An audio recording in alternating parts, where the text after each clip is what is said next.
Hey there trainers, welcome! You're with PewterCityJim and we have a few more entries for our Solah region Pokedex today. For those who are new, welcome aboard! Solah is this channel's ongoing quest to create and draw a couple hundred monsters to inhabit a region based on Southern California and some of the surrounding areas. This offers us a bunch of interesting things to do and places to explore. We've got super fun theme parks, historical missions, beautiful oceans, and roads ranging thousands of miles. So far, we have over 70 species ranging from cloud-themed buffalo calves to nanab-berry mimic cocoons, and we're just getting started. On this channel, we also do a lot of Let's Play stuff. 4 videos a week. Right now, we're playing through Digimon Story Cyber Sleuth, but I also have a bunch that we've done in the past. Let's Go Eevee, Legends Arceus, Shining Pearl, and Pokemon Mystery Dungeon Rescue Team DX to name just a few. On Fridays, I play fan-made games like Pokemon Anil, Xenoverse, Uranium, and Insurgents. If any of that sounds like fun to you, awesome. Feel free to lob a Premier Ball at the like button. I think you get a Premier Ball for free if you've liked 10 other videos or something. Hyper beam the subscribe button to really show that bell icon who's boss and never miss an upload. And feel free to have a chat in the comments while you're cooling down for your next attack. Remember trainer,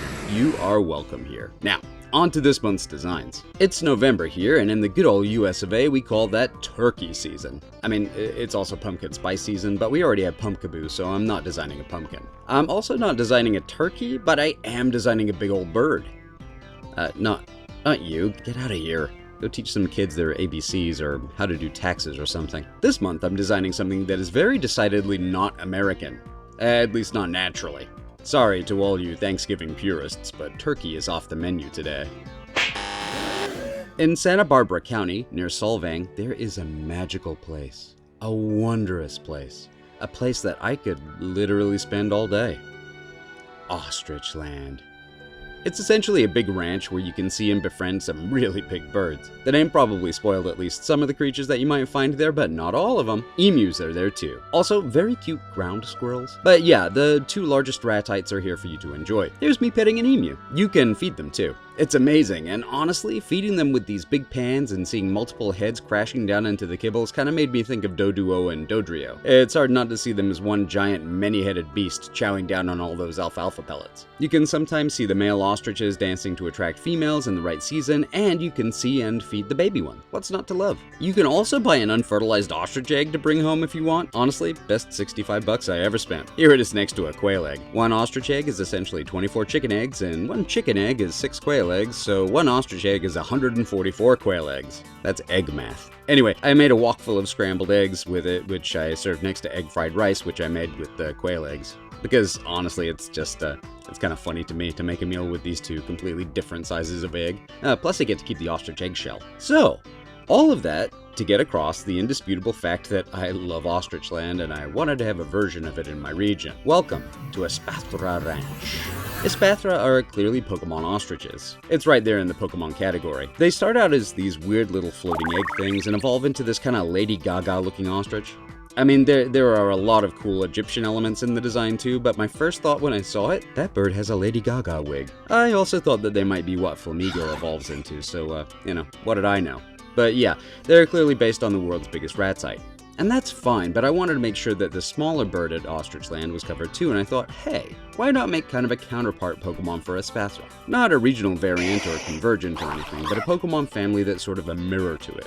There are a few examples of these throughout Pokemon's history. They usually wind up as version exclusives. You know, one is in Pokemon Sandwich version, one is in Pokemon Chili Dog version, and you have to trade to get the other one if you have the opposite. Obviously, Solah isn't a game, and even if it was, I wouldn't release 2 versions of it, but the design convention is there and allows for some fun, so why not use it? So, a comparable Pokemon that would fit in at Espathra Ranch based on an emu.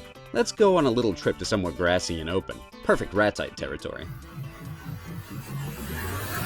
Emu are Australian natives, so this thing obviously comes from a region based on Down Under. Just to put this fact out there, by the way, emu are the only ever bird to have won a war against humans. Don't have time to get into it here, but go look it up, it's kinda crazy. Anyway, the ancestors to our emu Pokemon were clearly bought here as livestock centuries ago, but now reside on this wonderful, spacious ranch. Baby emu are extremely cute with a dappled, striped body, and they're gangly as heck. Watching newly hatched ones wobble about is one of the cutest things ever. I wanted to design something that kind of reflected that movement. So, I settled on this kind of rubber hose and ball design.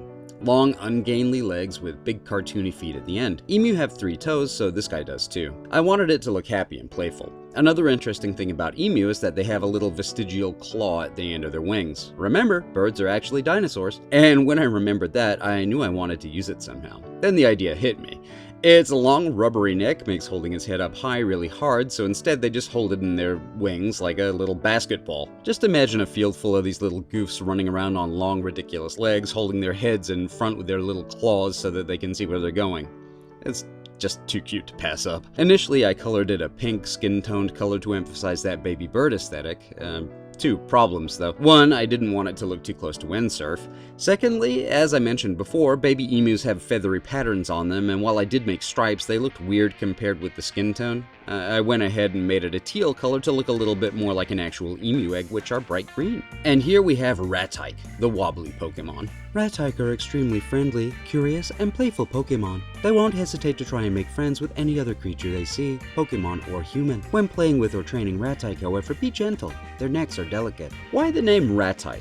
Well, tyke as in baby or little kid, and rat from ratite, which is the group of birds containing emu, ostrich, rhea, cassowary, and the extinct moa from my home country of New Zealand. Ratite, ratyke, they sound similar enough. I almost went with bratyke, but it's not really bratty, just curious. Anyway, stats and moves. It doesn't learn a lot of really punishing moves at this stage, and for having such long legs, its speed is kind of mid. So, moving on to the next form. There's a little story here.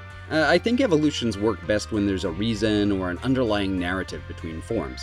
See, flittle are cute little birds. They have these little pigtail protrusions and these flowy little skirts. They are the frill Pokemon. I thought to myself, what if these are like mean girls? Like, they're so cute and everyone loves them, and then here come these big, goofy, gangly, lurpy baby birds who just want to play, but they have spaghetti necks and legs and can't even hold up their own heads, and they aren't even graceful at all, and they're not really pretty.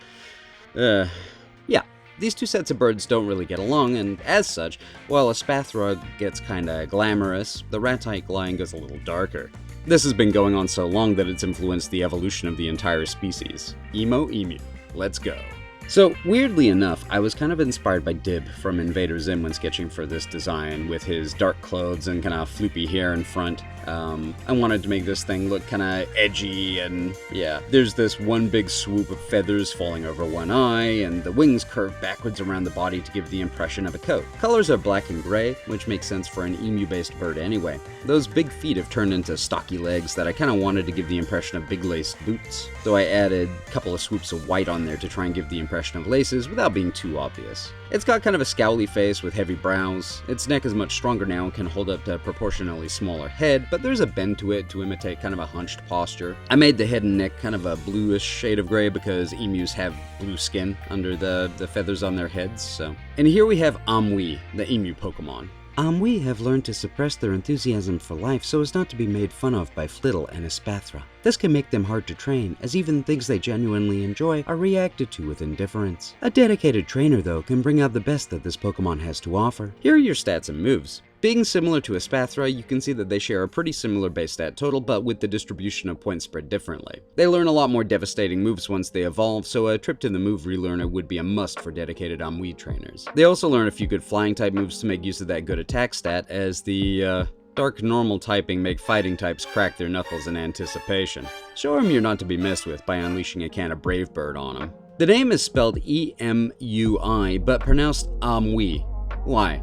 Well, the word ennui is close enough to emu in spelling that it works. Ennui is a feeling of detachment from life, listlessness, loss of enthusiasm, or interest in things, so it kind of fits. Anyway, in terms of abilities, we have Defiant. This raises attacks sharply when other stats are lowered. Because Emui is more of a physical attacker, this works pretty well in its favor. It may also have Gale Wings. This gives flying type moves priority. Show even the fastest fighting types who's boss. Hidden ability is Anger Point. This maxes attack after Emui takes a critical hit. Here are your shinies, and here is your egg. Go ahead and make an omelet, I guess. You would get these guys at exactly one place, Espathra Ranch. You'd be able to buy them and flittle in the little shop there as eggs. Hatch them out and boom, there's your gangly little burb. Thanks so much for joining me this month, trainers. I really do appreciate it. Next month is December, so we'll be looking at an interesting mon for the holiday season. Hope to catch you there. But till then, take care of yourselves.